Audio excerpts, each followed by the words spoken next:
আজকের ভিডিওটা একটা স্পেশাল ভিডিও। আজকের ভিডিওটা সেই মায়েদের জন্য যাদের লড়াইটা অন্য মায়েদের থেকে একটু বেশি কঠিন। সেই মায়েদের জন্য এই লড়াইটা, সেই লড়াইটা যাতে তারা খুব সহজে, খুব কষ্ট কম করে জিততে পারে, এই ভিডিওটা তাদের জন্য। বাচ্চারা পড়াশোনা করছে না, কথা শুনছে না, অবাধ্য, সেই মায়েদের জার্নিটা অন্যরকম।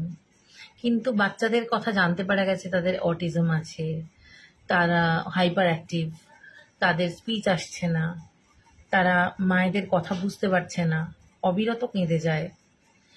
কিছুদিন আগে মধুমিতা একটা ভিডিওতে অনেক কিছু বলেছিল, আমাকে রিভিউ দিয়েছিল, ওর বাচ্চাটা এখন অনেক ভালো আছে।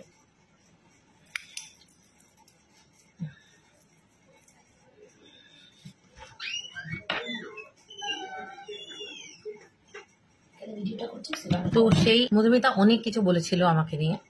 অ্যাকচুয়ালি আমি কিন্তু কিছু করিনি। আমি একটা কথা বলি, আমার কাছে যারা আসে তাদেরকে প্রত্যেককে আমি বলেছি যে আমার কোনো কিছু ক্ষমতাই নেই, কারণ আমি কি করতে পারবো, আমি শুধু বলতে পারি আর কিচ্ছু না। বাট আমি প্রমিস করতে পারি এই ভিডিওটার মধ্যে দিয়ে যে তোমরা যদি আমি যা যা বলছি সেটাকে প্রপারলি ফলো করতে পারো, বাচ্চাদের যে ধরনের অটিজমের সমস্যা, স্পিচের সমস্যা, হাইপার অ্যাক্টিভিটির সমস্যা এবং অটিজম সংক্রান্ত যে সমস্ত সমস্যা নিয়ে তোমরা বাচ্চাদেরকে নিয়ে স্ট্রাগল করছো, সেই সমস্ত সমস্যার জন্য তোমরা আস্তে আস্তে রিলিফ পাবে। প্রথমে একটা সুইচ ওয়ার্ড দেব, সেই সুইচ ওয়ার্ডটা হলো lift kind divine. Lift kind divine, এটা তোমার বাচ্চা যখন ঘুমাবে তখন ওর দিকে তাকিয়ে ওকে ছুঁয়ে ওর গায়ে মাথায় হাত বোলাতে বোলাতে 108 বার চ্যান্ট করবে লিফট কাইন্ড ডিভাইন, দেখবে খুব ভালো ফল পাচ্ছ। এরপরে যেটা বলবো সেটা কিন্তু একটু কঠিন, মানে সংস্কৃত ভাষা, তো একটু যদি বুঝতে অসুবিধা হয় আমি লিখে দেবো, ইংলিশ বাংলা দুটোতেই চেষ্টা করব। তারপরেও যদি না বুঝতে পারো তোমরা, তারপরেও আমার সাথে যোগাযোগ করো, 1 দিন 2 দিন 3 দিন পরেও রিপ্লাই পেলে তারপরেও আমি রিপ্লাই দেব। বাট এইটা আজকে আমি একটা মা হয়ে শুধুমাত্র এই জন্য এই ভিডিওটা তোমাদেরকে আপলোড করছি, কারণ আমি জানি যে এটা করলে তোমরা পজিটিভ রেজাল্ট পেতে বাধ্য। আমাকে কোনো পয়সা দিয়ে তোমাদেরকে কনসালটেশন নিতে হবে না। যারা এই মায়েরা যারা খুব স্ট্রাগল করছো, দেখো পার্সোনাল কনসালটেশন নিলে অন্য অনেক কিছু বলা যায়, সেটা আলাদা কথা, কিন্তু জেনারেলি যে কোনো ধরনের অটিজমে যদি এই মন্ত্রগুলো বা এই সুইচওয়ার্ডসগুলো চ্যান্ট করো, বাচ্চাদের ইমপ্রুভমেন্ট হতে বাধ্য। তো এরপরে যেটা বলবো সেটা একটু মন দিয়ে শোনো। যেভাবে চ্যান্টটা করব তোমাদেরকে ওইভাবেই করতে হবে, এবং এটা তোমরা করবে 18 বার ওর গায়ে মাথায় হাত বুলিয়ে। ও যতবার খুশি, মানে যত দিনে যতবারই করো, এটা নিয়ে কোনো অসুবিধা নেই, কিন্তু 18 বার একটানা করতে হবে। ও ঘুমানো অবস্থায় করলে তোমাদের বেশি করতে সুবিধা হবে, বাট প্রসেসটা আমি যেটা এখন বলবো ওভাবেই হবে কিন্তু। ওকে,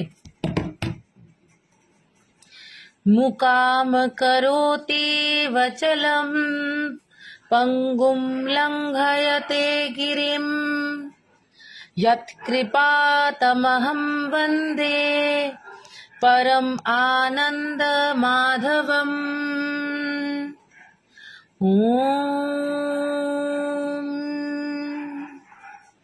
এইভাবে যখনই বলবে 18 বার টানা এই সংস্কৃত মন্ত্রটা উচ্চারণ করবে, ব্রেনের নিউরনগুলো, ব্রেনের সেলসগুলো ইমপ্রুভ করতে শুরু করে। এইটার প্রমাণ অবধি পাওয়া গেছে এই মন্ত্রটার মাধ্যমে। তো তোমরা এটা ট্রাই করো। সংস্কৃত মন্ত্রের কি ক্ষমতা, আমরা যে বারবার বলি না চ্যান্ট করো চ্যান্ট করো চ্যান্ট করো, সেটার কি ক্ষমতা সেটা তোমরা এইটা করার পর 1 মাস পরে বুঝতে পারবে। এটা গেল 3 নম্বর রেমেডি, হচ্ছে গায়ত্রী মন্ত্র। সারা দিনে যতবার খুশি বাচ্চাটার সামনে তোমরা গায়ত্রী মন্ত্র চালিয়ে রাখো, চলুক, নিজেরাও করতে পারো। তবে আমি শুনেছি অটিজম যাদের আছে তাদের একটা ব্যাপার হচ্ছে তারা খুব যেটা শোনে সেটাকে রিপিট করতে থাকে। তো গায়ত্রী মন্ত্র শুনে শুনে ওরা যদি রিপিট করে ওটা বলতে থাকে, সেটাও ওদের জন্য খুব ভালো।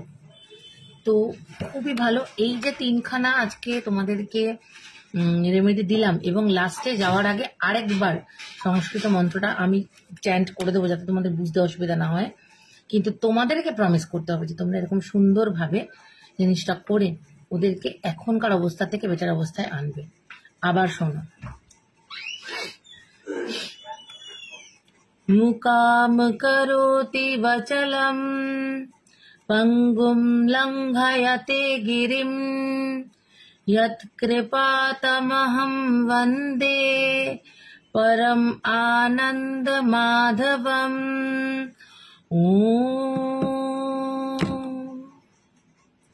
বারবার করে করো। সবাই সুস্থতার পথে, ভালোর পথে এগিয়ে এসো। সবার যখন ভালো হবে তখন দেখবে পৃথিবীটা আরো সুন্দর হয়ে উঠেছে। সবাই ভালো থেকো।